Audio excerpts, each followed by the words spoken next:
Caitlin Slover. I'm a MSU alum. I got my bachelor's in 2013 in art education, and I completed my master's in 2015 in art education.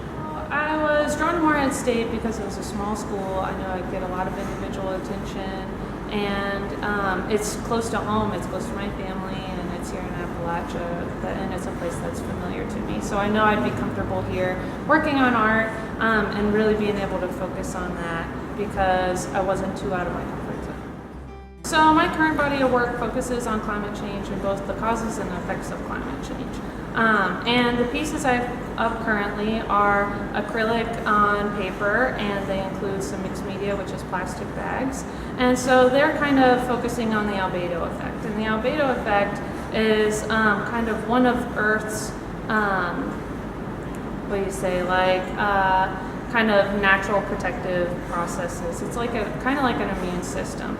And so the albedo effect is when the sun's light shines down on the earth, and the dark areas like the ocean and the land absorb that light and contain that heat, whereas the brighter areas, the ice caps, the snow fields, that will take that light and reflect it back out of our atmosphere and help cool the earth. And so the pieces that I've been working on now are kind of thinking about the albedo process and then our kind of shrinking glaciers and ice caps. And so this kind of dwindling immune system. So I have a deep connection with nature. I spend a lot of time outside. I really enjoy being outside and going hiking. And so 2 years ago, I took a trip to Glacier, Montana and Glacier National Park. And seeing the color of the water there, the kind of melted snow-filled lakes, kind of mesmerized me. And then thinking about the importance that those glaciers play, those land glaciers play in their environments.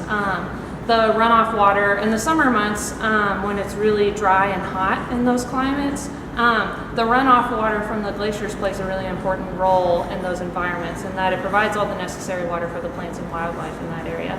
So as these glaciers retreat and that water kind of dwindles, that will play a major role in the kind of life that can be sustained in those areas. And so in the next 20 years, it's expected there will be no land glaciers left in Glacier National Park.